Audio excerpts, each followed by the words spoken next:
इन साथियों, RAS 2021 की vacancy निकल चुकी है। लाखों कैंडिडेट फॉर्म भरेंगे, कई फ्रेशर्स भी होंगे और कई रिपीटर्स भी। कई ऐसे भी स्टूडेंट होंगे जिन्होंने अभी 2018 की मेरिट में स्थान बनाया, लेकिन उनको उनकी उम्मीदों के अनुरूप पोस्ट आवंटित नहीं हुई। तो एक प्रश्न बार बार हर कैंडिडेट के दिमाग में आता है कि क्या कारण है कि RAS में है ना सिलेक्शन नहीं होता, बहुत मेहनत करनी पड़ती, कई अटेम्प्ट्स लगते हैं। जितने भी फोन आते हैं मेरे पास इसी तरह के आते हैं और हर स्टूडेंट के मन में पहले से ही दिमाग में भरा रहता है कि सर RAS बहुत कठिन परीक्षा है और कई कई बार देनी पड़ती, वर्षों लग जाते हैं। बिल्कुल नहीं, बिल्कुल नहीं।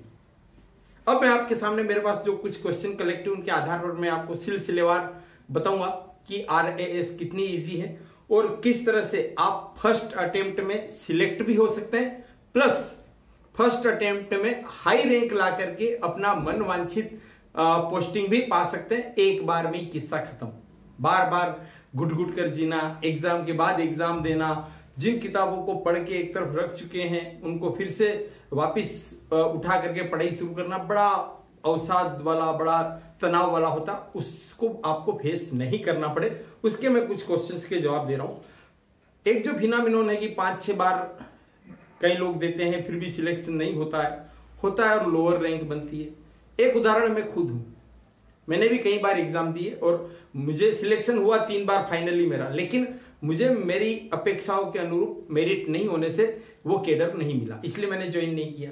अब मेरे अनुभव से मैं आपको बता सकता हूं कि RAS एग्जाम के लिए, प्री एग्जाम के लिए कोई न्यू कमर है या फ्रेशर्स है उसके लिए 3 महीने की तैयारी काफी है और जो मेन एग्जाम के लिए 5 महीने की, यानी कुल मिलाकर 8 महीने की तैयारी में आपका काम हो जाएगा। विश्वास नहीं हो रहा है ना? यही सच है। लेकिन वो 8 महीने डेडिकेटेड होने चाहिए, कंप्लीटली एब्सोल्यूट डेडिकेटेड। उसमें फिर कोई कमिटमेंट में आपके कोई कसर या कोई कमी नहीं रहनी चाहिए। एक बात और देख लीजिए, आपने भी 2018 की मेरिट देखी होगी। ऑलमोस्ट स्टूडेंट आपको ऐसे लग रहे हैं कि भाई जो टॉपर्स आए हैं उन्होंने 2016 में भी एग्जाम दे रखी है, वहां के भी सिलेक्ट हैं, तो आपके दिमाग में बात निराशावादी जो है घर करना थोड़ा सा स्वाभाविक भी है। लेकिन मैं आपको बता दूं कि जो आपने नाम सुना होगा, अपने राजस्थान कैडर में ही है टीना डाबी जी, उन्होंने IAS एग्जाम को, यद्यपि वो महिला है और SC है, इसके बाद भी जनरल कैटेगरी में ऑल इंडिया में फर्स्ट अटेम्प्ट में टॉप किया है, फर्स्ट रैंक है ये। RAS में भी आप देख सकते हैं कि राधिका देवी है, नागौर की है, फर्स्ट अटेम्प्ट में ही उन्होंने RAS टॉप किया। यानी फर्स्ट अटेम्प्ट में अपना द बेस्ट एफर्ट लगाकर द बेस्ट अचीवमेंट हासिल करना कतई असंभव या नामुमकिन या मुश्किल नहीं है, केवल हमारे दिमाग का ये वहम बना हुआ है। एक और मैं आपके सामने बात रखूंगा कि हम क्यों सिलेक्ट नहीं हो पाते पहली बार में। सबसे पहला हारी हुई मानसिकता, हमारा तो हो गई नहीं। आधा अधूरा मन, आधी अधूरी तैयारियां। क्या कहते हैं बच्चे, एग्जाम दे के देख लेते हैं, होगा तो नहीं पर फिर भी चलो कोशिश कर लेते हैं, एक्सपीरियंस हो जाएगा। भाई क्या होता है एक्सपीरियंस? अगर आपके दिमाग में पहले से ही बैठा होगा आपका सिलेक्शन नहीं होगा तो फिर कहां से होगा? मन के हारे हारे, मन के जीते जीत। तो एक तो इस तरह के कैंडिडेट माहौल बिगाड़ते हैं। इस तरह के जो भर्ती के जो एग्जाम में फॉर्म भर के बैठते हैं और बाकी लोगों को मन में भी जो बेचारे टैलेंट होते हैं, अच्छी मेहनत करना चाह रहे हैं, उनके मन में भी एक अदृश्य अनचाहा उनके अवचेतन में बात बैठ जाती है, अवचेतन मन में, कि RAS एग्जाम कठिन है। बिल्कुल भी नहीं है। आत्मविश्वास आपका प्रबल होना चाहिए। बाकी ये हारे हुए घोड़े हैं, इनसे आप जीतने की लंगड़े घोड़ों से उम्मीद मत करो जो परीक्षा को केवल ट्रायल के लिए देना चाह रहे हैं। फिर एक चीज आपको और बताऊं कि कैसे क्या हम तैयारी करें। प्री और मेन दोनों की तैयारी साथ में करें। नॉर्मली स्टूडेंट क्या करता है, प्री एग्जाम में तो प्री की तैयारी दे रहा है, फिर क्या करेगा, रिजल्ट का वेट करेगा। अब एग्जाम होने और रिजल्ट के आने में कई बार 2 माह का या उससे भी ज्यादा का समय लग जाता है।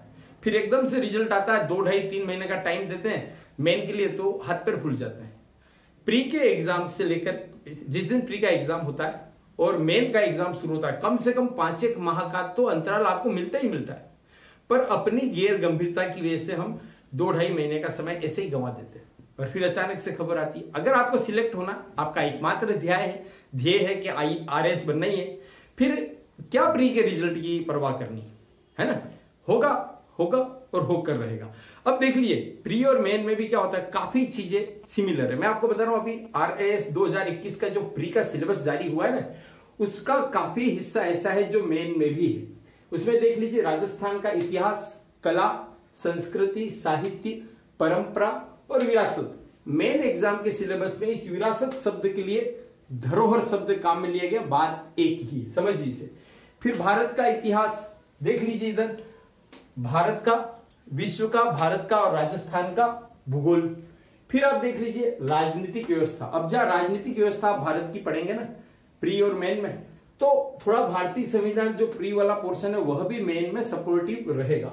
फिर देख लीजिए यहां पर कि भारत की अर्थव्यवस्था और राजस्थान की अर्थव्यवस्था, विज्ञान एवं प्रौद्योगिकी, और आगे से आप देख लीजिए समसामयिक घटनाएं। ये अगर आप उसमें सिलेबस के जो पोर्शन को मैच करेंगे ना, ditto word to word pre का ये हिस्सा मेन में ही।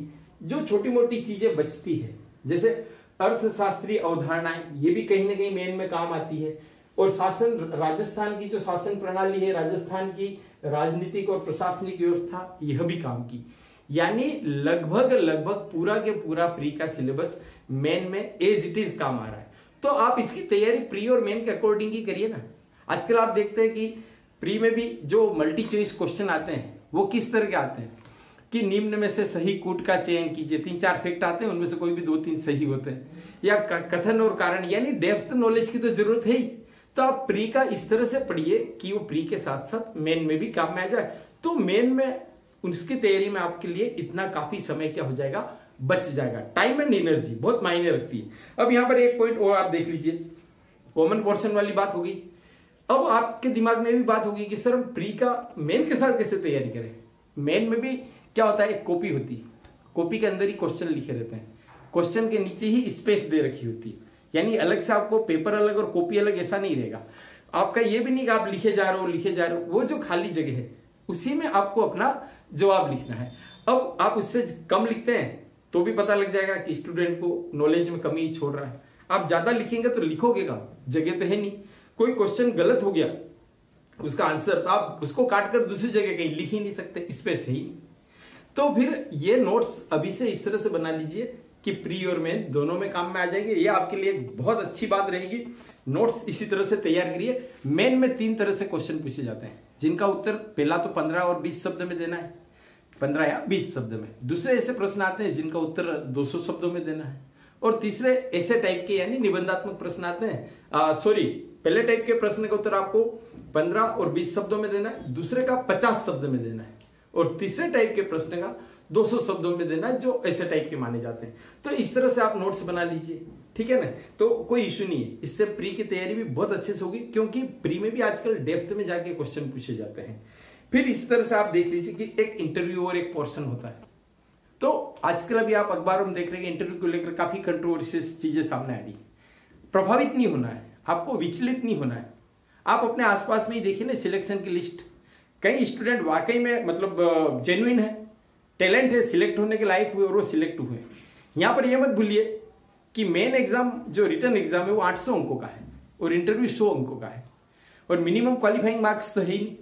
यानी अगर आप 800 में बहुत अच्छा परफॉर्म कर देते हैं तो उन 100 नंबर में से आपको कोई बहुत ज्यादा डिपेंडेंसी नहीं रह जाएगी। ये भी आप थोड़ा सा कॉन्फिडेंस बनाए रख सकते हैं। यहां पर एक चीज और है कि इंटरव्यू जो होता है व्यक्तित्व परीक्षण, अभी आरपीएससी के चेयरमैन डॉक्टर भूपेंद्र सिंह यादव ने स्पष्ट किया है कि इंटरव्यू की प्रोसेस पूरी तरह से ट्रांसपेरेंट और फुल प्रूफ है। तो हमको एक बार तो उसे मान लेना चाहिए और वो उस चीज को हमें फेस करना ही है। व्यक्तित्व निर्माण एक दिन में थोड़ी ना होता है। आपका शारीरिक, मानसिक, भावनात्मक जो अपनी पर्सनालिटी एक दिन में बिल्टअप नहीं होती। Rome was not built in one day. यह तो बचपन से, जन्म के बाद से ही निरंतर विकसित होने वाली प्रक्रिया है। इसका एक ही तरीका है, अगर आपने आरएस बनने का ठान लिया है, अगर आपने परीक्षा की तैयारी शुरू कर दी, लिव लाइक ए एडमिनिस्ट्रेटर, अपने आप को प्रशासनिक अधिकारी मान करके ही उस तरह से अपने आचरण को, अपने व्यवहार को, चाल ढाल, पहनावा, बोली, ठीक है ना, लोगों से जो डील करने के तरीके, बिहेवियर, उस तरह से आप मॉडिफाई करें। इसका मतलब ये भी नहीं कि आप यूं एडमिनिस्ट्रेटर को खुदा समझ बैठो, अहंकार से ग्रसित हो जाओ, ऐसा नहीं। सुलझे हुए व्यक्तित्व की तरह व्यवहार करना शुरू करें। जो मैं आपको बता रहा था कि ये तो हो गई इंटरव्यू वाली बात, ठीक है नहीं। एक बहुत बड़ा मायने रखता है मेंटर, आपका सलाहकार कौन है। पूरी महाभारत का अगर सार लिखा जाए ना तो एक लाइन में आएगा कि पांडवों के सलाहकार कौन थे, श्री कृष्ण भगवान, और कौरवों के सलाहकार कौन थे, शकुनी।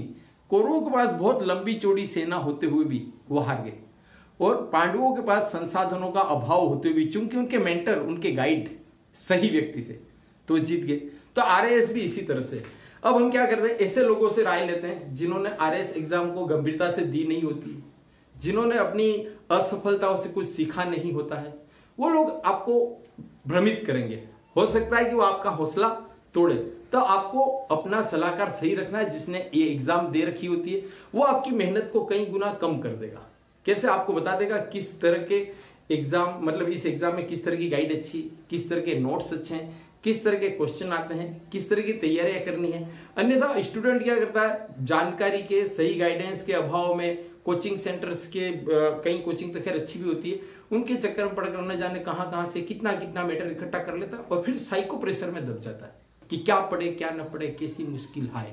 तो आपको उससे बचना है। यहीं पर मैं एक चीज और बता रहा हूं, सिलेक्ट होना है ना, फर्स्ट अटेम्प्ट में होना है, टॉपर्स में आना है, आपके पास सिलेबस और ओल्ड पेपर सब आपके पास होने चाहिए।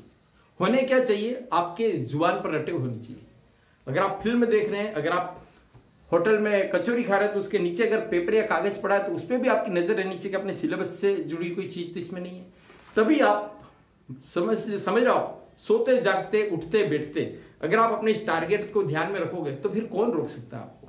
कोई मंगल ग्रह से या ऊपर से उतर कर तो कोई आरएस देने आ नहीं रहा है, आप और हम ही लोग दे रहे हैं और आप और हम में से ही सिलेक्ट होते हैं। ठीक है, तो ये चीज आप ध्यान में रखिए। सिलेबस के अकॉर्डिंग अपना जो पाठ्यक्रम है, आरएस की जो गाइड है, एक ही गाइड खरीदे। एक ही गाइड मतलब एक टॉपिक है उससे रिलेटेड, पर वो होनी चाहिए आरएस के सिलेबस के अकॉर्डिंग। हम क्या करते हैं कि बहुत सारी किताबें खरीद लेते हैं, एक ही मतलब आरएस की प्री की एग्जाम की 4 तरह की गाइड लेके बैठ जाएंगे। एक ही गाइड लीजिए, अब उसको पहले आप पूरा अच्छी तरह से ग्रास्प करिए, व्यवस्थित रूप से पढ़िए। कोई एक्स्ट्रा मैटर कहीं से मिलता है तो उसी गाइड में उन्हीं चैप्टर में जो हाशिया है, मार्जिन, या चैप्टर के एंड में जो खाली स्थान है, या फिर उनमें आप लिख लीजिए। और अगर आपको लगे कि जगह कम है तो कोई दिक्कत नहीं, आप उस बुक को खुलवाकर हर चैप्टर के एंड में 2-3 कोरे पेज बाइंडिंग करा लीजिए ताकि उसमें आप मैटर को लिख सके। होता क्या है, एन समय पे परीक्षा के जस्ट पहले हम दौड़ते भगते फिरते हैं कि हमारे ये मैटर कहाँ मिलेगा, वो मैटर कहाँ मिलेगा। स्टूडेंट के कमरे में चले जाओ तो पूरे कमरे में नोट्स, कागज, किताबें बिखरी पड़ी होती। ऐसी हाय तौबा जैसी स्थिति आपके सामने नहीं होनी चाहिए। परीक्षा के दिन या उसके कुछ दिन पहले आप बिल्कुल कुल होना चाहिए। यहीं पर मैं आपको बता दूं, मार्केट में बहुत सारी किताबें, बहुत सारे पब्लिकेशन है। हमेशा याद रखिए, आप किताबें या तो अच्छी होती है या बहुत अच्छी होती है। 10 किताबों को एक बार पढ़ने से आपका भला नहीं होगा।